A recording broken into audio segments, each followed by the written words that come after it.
여러분 안녕하십니까? 아침의 광장 박은정입니다. 심폐소생술을 할 줄 몰라도 주변에 있는 자동심장 충격기를 사용을 하면 생존율이 3배 이상 높아진다고 하는데요. 하지만 주변에 이 심장 충격기가 어디 있는지 아는 사람은 아마 별로 많지 않을 겁니다. 이런 문제를 해결하기 위해서 대구 소방안전본부가 소방안전지도를 구축했는데요. 이 지도에는 자동심장 충격기뿐만 아니라 소화기와 비상소화장치함과 같은 소방시설 위치도 표시돼 있습니다. 지도에 표시된 도구를 클릭하면 사용 방법도 동영상으로 확인할 수가 있는데요. 긴급 상황에서 신속한 대응을 돕는 대구 소방안전지도 구글 스토어에서 내려받을 수 있다고 하네요. 소중한 생명과 재산을 지키는 데 적극 활용하시면 좋겠습니다. 1월 10일 화요일 아침의 광장, 먼저 이 시각 교통 상황과 날씨 듣겠습니다. 윤가영 리포터. 네, 먼저 고속도로입니다. 고장차 있어 주의하실 구간이 있는데요. 중부내륙고속도로 현풍 방향입니다. 옥포분기점 16km 지점 2차로 쪽으로 고장난 화물차가 있습니다. 현재 갓길로 이동이 된 상태인데요. 구간 3km 정도 정체를 보입니다. 경부고속도로는 서울 방향으로 흐름 좋고요. 반대 부산 방향으로도 제속도로 이동 가능하겠습니다. 중앙고속도로는 부산 방향과 춘천 방향 모두 정상 속도로 달릴 수 있겠습니다. 이어서 시내도로입니다. 동부로 동대구역 내거리에서 신천 내거리 방향으로 신호 주기에 따라 밀림과 풀림 반복하고, 대학로는 복현 오거리에서 경북대학교 서문 삼거리 방향으로 서문 삼거리 신호 2번 정도 예상하셔야겠습니다. 신천대로는 양방향으로 경대교에서 도청교 구간으로만 차간 간격 많이 좁혀져 있는 모습이고요. 구마로는 성당내거리에서 볼리내거리 방향으로 볼리내거리 신호 2번 정도 예상하셔야겠습니다. 달구벌대로는 만촌내거리에서 범어내거리 구간으로 범어내거리 앞두고 차량골이 길게 이어져 있습니다. 마지막으로 날씨입니다. 대구 경북 지역 대체로 맑은 날씨가 이어지겠습니다. 다만 공기질이 좋지 않은데요. 대기 정체로 인해 미세먼지 농도가 높아 대구는 나쁨, 경북은 보통 수준 보이겠습니다. 낮 최고 기온은 7도에서 12도 분포로 평년보다 높을 것으로 보입니다. 현재 대구의 기온은 영하 1.9도, 습도는 73%입니다. 지금까지 윤가영이었습니다. 지역 시사정보 프로그램의 중심, KBS 대구 제1라디오 아침의 광장을 듣고 계십니다. 화요일 아침의 광장입니다. 8시 33분을 향하고 있습니다. 자, 오늘 아침 지역의 주요 뉴스부터 살펴보겠습니다. 뉴스미네 천용길 기자, 영남일보 최미애 기자 함께합니다. 두 분 어서 오세요. 네, 안녕하십니까. 예, 첫 소식은 뭔가요? 네, 코로나19 초창기 아마 다들 기억하실 겁니다. 신천지 신자들의 확진이 확인되면서 네. 전국적으로 좀 떠들썩했던 전국 최초로 아파트 전체가 동일 집단 격리됐던 이른바 코로나 아파트로 불렸던 어디죠? 대구 달서구 한마음 아파트가 끝내 철거하기로 했습니다. 지난 1985년에 대구 지역에서 여성 노동자가 좀 저렴한 임대료로 거주할 수 있도록 대구시가 마련한 아파트인데요. 월 2만 원에서 5만 원대의 저렴한 임대료로 지역의 미혼 여성에게 또 실공간을 제공했던 이 한마음 아파트의 운명이 2020년 3월 5일 바뀌게 됐습니다. 예. 이 닷새 동안 아파트 전체가 동일 집단 격리가 됐고 순식간에 이 코로나 아파트라는 오명을 쓰게 됐었는데요.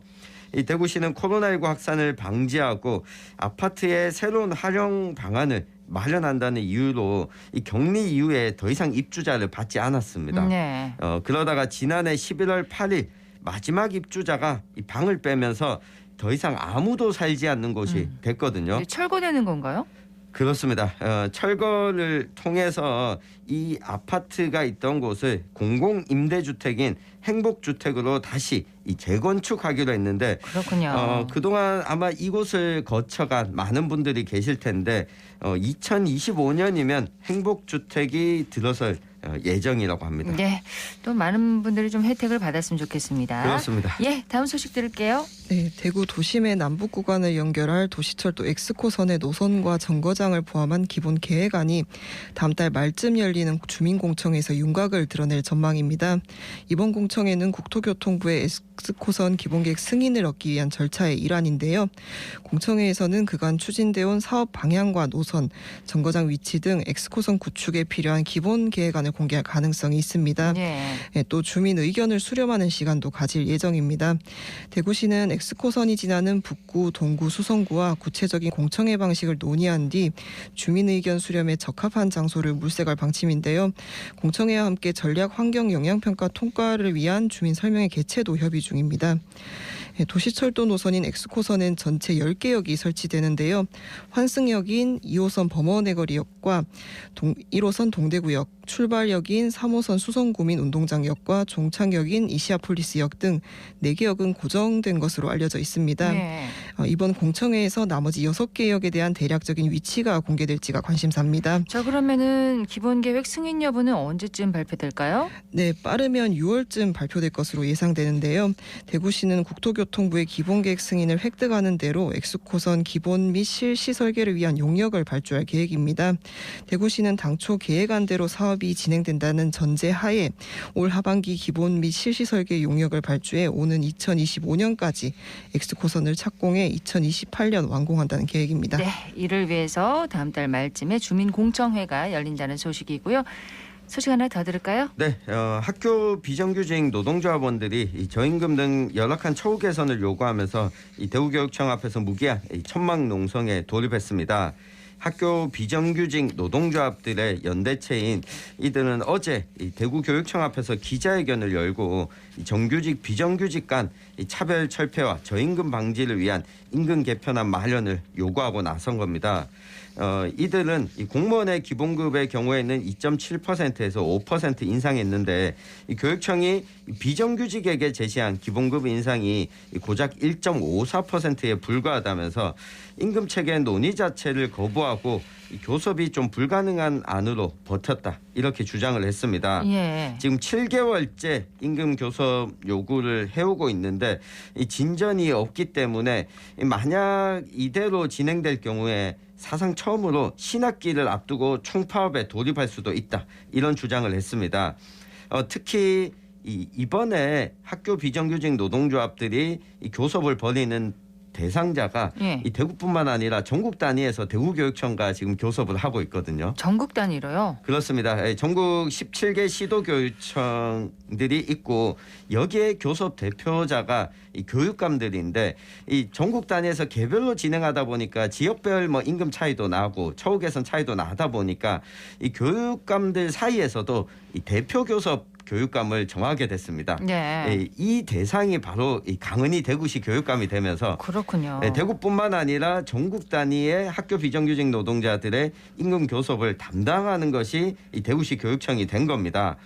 지금 뭐 논의 중이라고 하고 대구시 교육청도 새로운 임금안을 제시할 계획이라고 하는데 이 모쪼록 그 대화와 타협이라고 하는 이 결과를 좀 도출할 수 있기를 네. 바라보겠습니다. 대구시 교육청 입장에서는 부담이 되겠는데요. 그렇습니다. 뭐 대구뿐만 아니라 전국적으로 관심사가 되다 보니까 좀 부담이 될 것 같습니다. 그렇습니다. 소식 하나 더 들을게요. 네, 대구와 경북 지역 고등교육기관 취업률이 전국 17개 시도 가운데 최하위권으로 나타났습니다.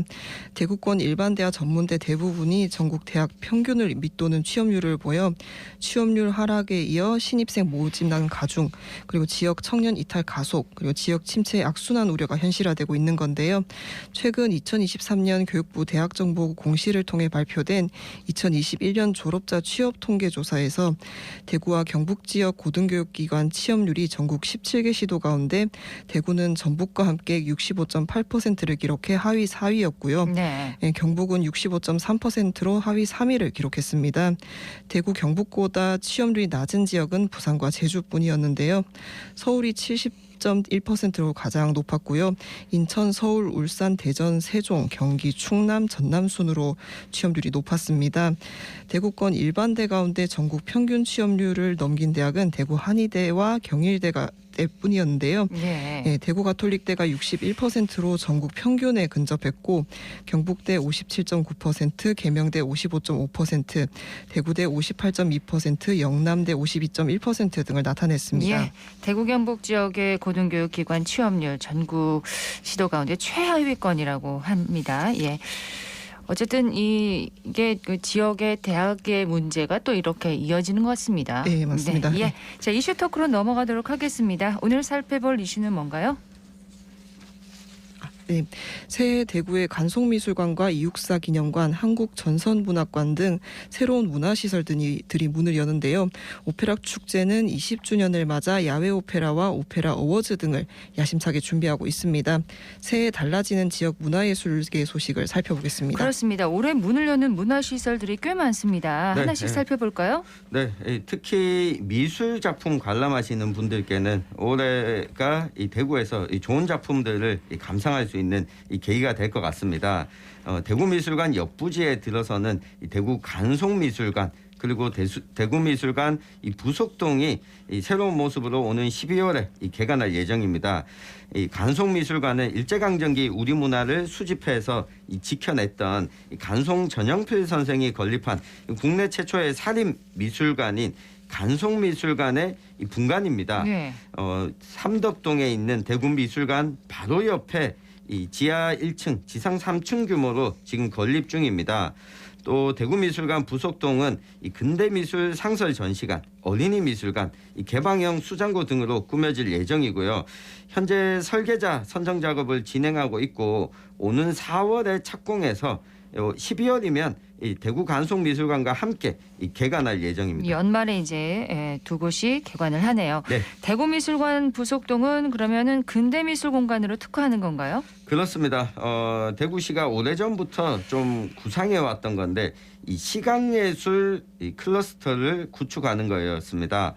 이 고전미술은 간송미술관에서, 이 근대미술은 이 대구미술관 부속동에서, 또 현대미술은 이 대구미술관이 맡아서 이 고전부터 동시대 미술 그리고 또 한국과 세계 미술의 시대적 흐름을 한꺼번에 좀 관람할 수 있도록 하는 게 목표였는데 네. 대구시는 뭐 이를 바탕으로 이 관광과 미술을 결합한 미술 투어 상품도 진행하겠다는 계획입니다. 고전 미술을 접하는 기회가 잘 없는데 그래서 대구 간송미술관 개관에 대해서 시민들의 관심과 기대가 큽니다. 맞습니다. 특히 뭐 자라나는 세대들 같은 경우에는 우리 전통 문화의 아름다움을 직접 경험할 기회가 또 잘 없고 이 교과서에서 봤던 작품들을 이 실제로 보는 것이 이 기회가 잘 없어서 하지 못했는데 이 간송미술관을 개관하게 되면 이 부분에 있어서 좀 거는 기대가 큽니다. 네. 또 대구와 안동 쪽이 이 종이로 만든 책이나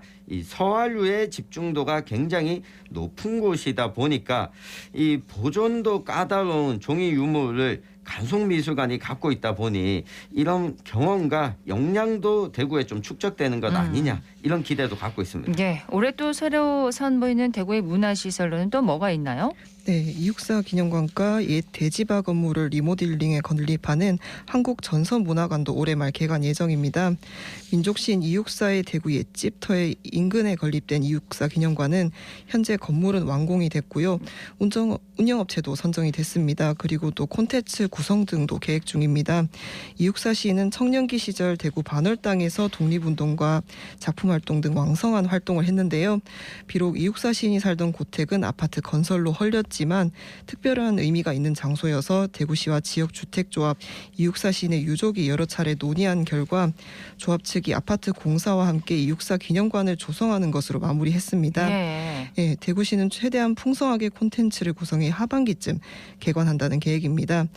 그리고 대구 중구 향촌동 옛 대지바 건물을 리모델링해 6.25 전쟁 당시 예술가들의 활동을 담은 한국전선문화관은 대구 정책연구원에서 밑그림을 그렸는데요. 핵심 키워드는 한국전쟁기 대구의 재발견과 전쟁 속에서 피어난 문화와 예술입니다. 한국 전선문화관, 전선문화라는 말이 낯설어요. 네, 맞습니다.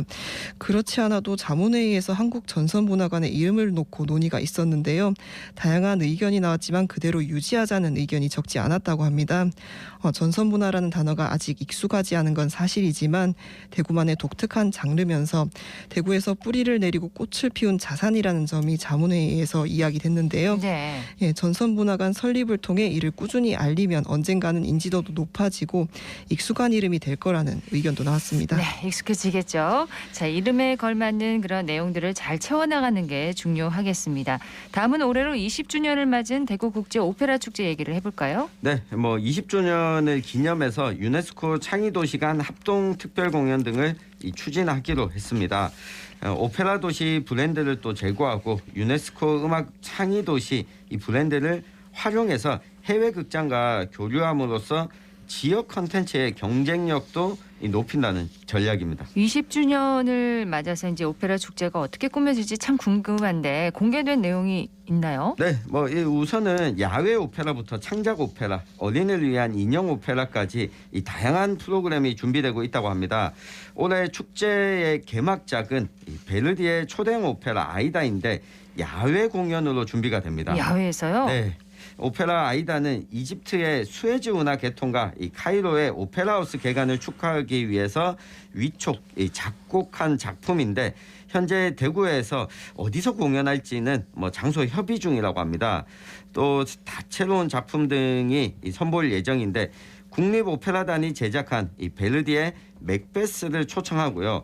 해외 극장에서는 한 편의 전막 오페라를 초청하고 이탈리아 페라라 극장 현지 무대에 자체 제작 오페라 이 투란도트를 올릴 예정이라고 합니다. 뭔가 규모가 큰 오페라들이 많이 공연될 것 같습니다. 맞습니다. 예. 대구에서 오페라 관람을 하시는 분들은 서울이나 해외에 굳이 가지 않더라도 좋은 계기가 될 것 같은데요. 네. 이 청소년을 위한 인형 오페라를 또 아시아 초연으로 초청해서 보다 넓게 관객들이 극장을 찾을 수 있도록 할 계획이고요. 아울러서 20주년을 기념해 축제 작품과 연계한 분야별 오페라 대상 시상식도 개최할 예정인데 이 세계 최고 극장의 오페라 대표를 이 시상자로 위촉하는 등 좀 세계적인 행사로 진행할 계획이라고 합니다. 네, 아주 기대가 됩니다. 근데 유럽형 시즌제를 도입한다고 들었어요. 이게 어떤 건가요? 네, 축제 기간 외에 지난해의 경우 한 달간 같은 작품을 무대에 올렸었는데요. 올해는 유럽형 시즌제를 도입해 한 주에 여러 편의 작품을 선보일 계획입니다. 예를 들면 상반기 시즌 오페라의 경우 금요일에는 세비야의 이발사, 토요일에는 피가로의 결혼, 일요일에는 토스카를 무대에 올려 주말 동안 대구에 머무는 관객들이 최대 3편의 오페라를 감상할 수 있는 기회를 만든다는 구상입니다. 또 오페라 전문 제작극장으로서 대구 오페라하우스의 장점을 10분 활용하는 건데요. 이는 국내 어느 극장과 단체에서도 없었던 시도로 공연예술 중심 도시이자 유네스코 음악창의도시 대구의 정체성을 더욱 공고히 할 것으로 기대됩니다. 예, 이 밖에 또 달라지는 대구 문화예술계 소식이 있나요? 네, 개최 시기가 흩어져 있던 지역의 개별 축제를 5월과 10월 두 시즌으로 나눠 통합 개최합니다. 파워풀 대구 페스티벌과 국제 뮤지컬 페스티벌 등은 5월에, 국제 오페라 축제와 콘텐츠 페어 등은 10월에 개최하는데요. 특히 관주도 축제의 민간 이전을 본격화합니다. 파워풀 대구 페스티벌은 대구 예총이 맡아 시민 주도형 축제로 거듭나게 할 예정이고요. 예. 네, 대구 콘텐츠 페어와 생활문화제는 기업 청년층, 예술인이 참여하는 추진위원회를 구성해 민간 참여 기반을 확대할 계획입니다. 자세히 달라지는 대구 문화예술계 소식 살펴봤는데 뭔가 기대가 됩니다. 네. 두 기자께서는 특별히 기대되거나 바라는 점이 있다면 뭐가 있을까요? 네, 제가 앞서 오페라 축제 20주년 이야기를 드렸는데 이 기대가 되면서도 한편으로 좀 우려가 되는 부분이 있습니다. 이 오페라 축제 관련 예산을 네. 좀 삭감한 부분에 있어서 좀 의구심이 남는데요. 어느 정도 줄였나요? 네, 지난해와 비교하면 오페라 축제 예산이 13억 3천여만 원 줄어들었고요. 이 기획 오페라 제작비도 14억 7천만 원 작년보다 줄었습니다. 또 창작 오페라 개발 예산도 작년에 4,900만 원 있던 게 전액 삭감이 됐고 오페라 전문가 및 인력 양성 예산도 9,900만 원 전체가 삭감이 됐거든요. 네. 이게 과연 대구 오페라 20주년 이 준비에 좀 악영향을 끼치지 않을까 이 부분이 좀 우려가 돼서 추가적으로 이 규모를 유지하고 제대로 운영을 하려면 추경 예산 편성 역시 좀 검토를 해봤으면 하고요. 지난해 진행했던 이 파워풀 대구 가요제가 올해 정규 행사로 또 잡혀 있고 이 파워풀 K 트로트라는 새로운 사업도 잡혀 있는데 네. 이 트로트에 대한 관심도가 높은 만큼 시민들의 이 반응과 또 평가는 어떨지도 좀 지켜봤으면 좋겠습니다. 예. 시민들의 참여가 또 관건인 것 같습니다. 최 기자님은 어떻게 보세요? 예, 한국 전선문화관이 지역 문화 장르 중 상대적으로 주목받지 못했던 문학이 제대로 조명되는 계기를 만들 수 있을 것 같습니다. 예, 대구 문학관의 경우에도 가보신 분들은 아시겠지만 제대로 된 단독 건물이 아닌 향촌 문화관에 더부살이하고 있어서 좀 아쉬움이 있었습니다. 예, 한국 전선문화관은 대구 문학관 인근에 위치하게 되는데요. 두 곳을 잘 연계해서 지역의 새로운 관광 명소가 되길 기대합니다. 네, 2023년 대구 문화예술계가 새롭게 도약하는 그런 해가 되길 기대해봅니다. 뉴스민의 천영길 기자, 영남일보 최미애 기자였습니다. 두 분 고맙습니다. 감사합니다.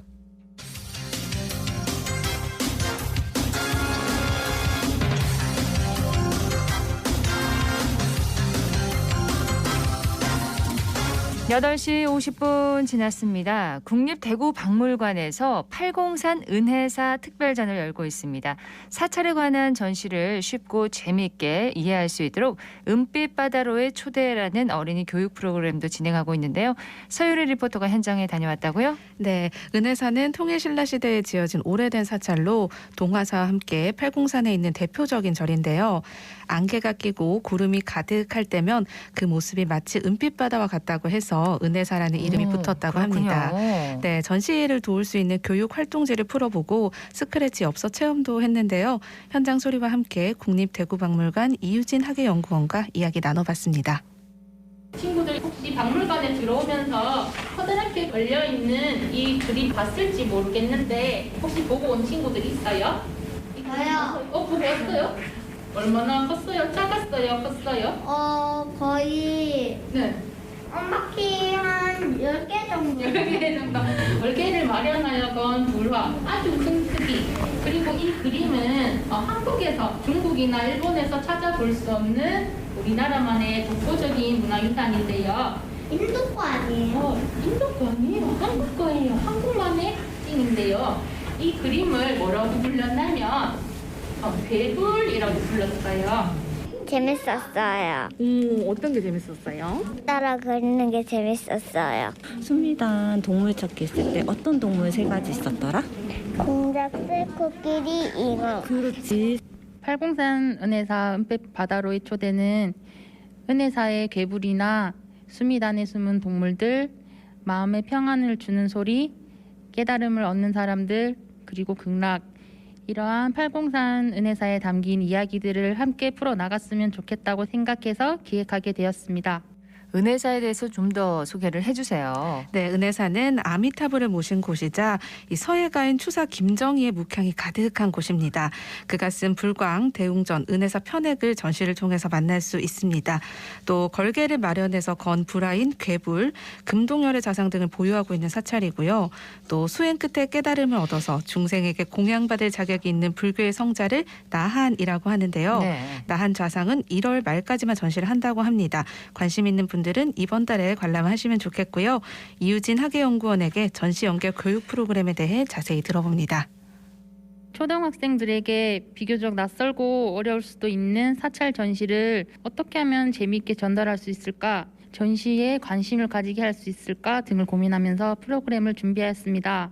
은혜사 전시뿐만 아니라 다른 사찰 전시나 사찰에 방문해서도 배운 내용을 접목하여 이해해 볼 수 있도록 구성하였습니다. 초등학생을 위해 만들어진 활동지를 바탕으로 함께 생각해보고 고민하는 시간도 가져보고 전시에 활용된 연불왕생 첩경도의 한 장면을 가지고 만든 스크래치 엽서 체험 활동을 하면서 수업을 마무리하였습니다. 교육 후에도 참가자들이 전시실에서 활동할 수 있는 요소들을 제공하여 가족과 함께 사후 교육이 이루어질 수 있도록 유도하였습니다. 부모님의 신청으로 수업에 참여한 친구들이 많아 처음에는 낯선 표정으로 강의실에 들어섭니다. 하지만 교육을 마친 후 누구보다 적극적으로 전시실로 앞장서서 나가는 친구들을 보면 매우 뿌듯합니다. 아이들과 함께 수업에 참여하는 부모님들도 전시를 보면서 아이들에게 한 번 더 말해줄 수 있는 지식을 얻어간다고 많이 좋아하십니다. 박물관에서 전시를 바탕으로 이런 다양한 교육을 진행하고 있다는 인식과 더불어 박물관이란 장소가 지루하고 재미없는 곳이 아닌 새롭고 신나고 재미있는 곳이라는 생각을 할 수 있었으면 좋겠습니다. 은혜사 전시와 체험 프로그램 언제까지 계속되는 건가요? 네, 전시는 2월 19일까지 진행되고 전시 기간 중 매주 토요일 오전 10시부터 11시 반까지 체험 프로그램이 진행됩니다. 국립대구박물관 홈페이지를 통해서 하루에 초등학생 가족 20명까지 신청을 할 수 있는데요. 1월은 신청이 벌써 마감이 됐고요. 그렇군요. 네, 현재 누리집 개편 중으로 1월 중순 이후에 박물관 홈페이지에 들어가면 2월 교육 신청이 가능합니다. 이어서 프로그램 참여자들의 이야기입니다. 저는 7살, 9살 두 아이의 엄마입니다. 은혜사라는 절이 있다는 거는 어렸을 때부터 대구 살면서 알았지만 갈 기회는 없었는데 대구의 문화유산에 대해서 좀 더 가깝게 알고 자세히 알 수 있는 기회가 되었습니다.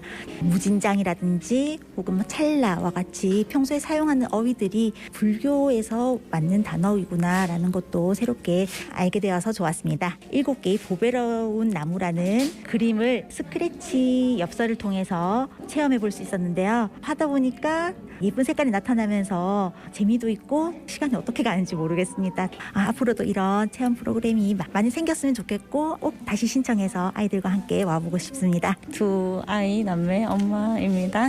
동화사는 좀 가보기도 하고 알았는데 은혜사는 그냥 이름 정도만 이렇게 좀 알고 있었던 것 같아요. 은혜사가 은빛 바다 이게 너무 예쁜 뜻이 있다는 것도 알게 됐고 그 안에 있는 추사 김정희 선생의 글씨라든지 뭐 이런 것도 또 있고 그래서 되게 그 사찰이 가지고 있는 보물이 많구나 해서 알게 된 것 같아요. 아이들의 눈높이에 맞춰서 체험할 수 있는 활동 곁들여 가지고 설명을 해주시니까 되게 도움이 많이 되는 것 같았어요. 주변에도 좀 적극 추천할 것 같습니다. 네, 전시와 연계한 교육을 통해서 어린이들이 박물관을 즐거운 공간으로 생각하면 좋겠고요. 이번 특별전으로 지역에 대한 관심과 이해도 높였으면 하는 바람입니다. 네, 2월 19일까지 진행된다고요? 예, 한번 가보시면 좋을 것 같습니다. 서유리 리포터 잘 들었습니다. 네, 고맙습니다. 오늘 대구 경북 쪽 대체로 맑겠습니다. 아침 기온은 영하 9도에서 영상 1도 분포였는데요. 낮 기온은 7도에서 11도 분포로 낮과 밤의 기온차가 크겠습니다. 대기 정체로 미세먼지 농도는 대구는 나쁨, 경북은 보통 수준을 보이겠습니다. 아침의 광장 오늘 순서 여기까지입니다. 박은정이었습니다. 고맙습니다.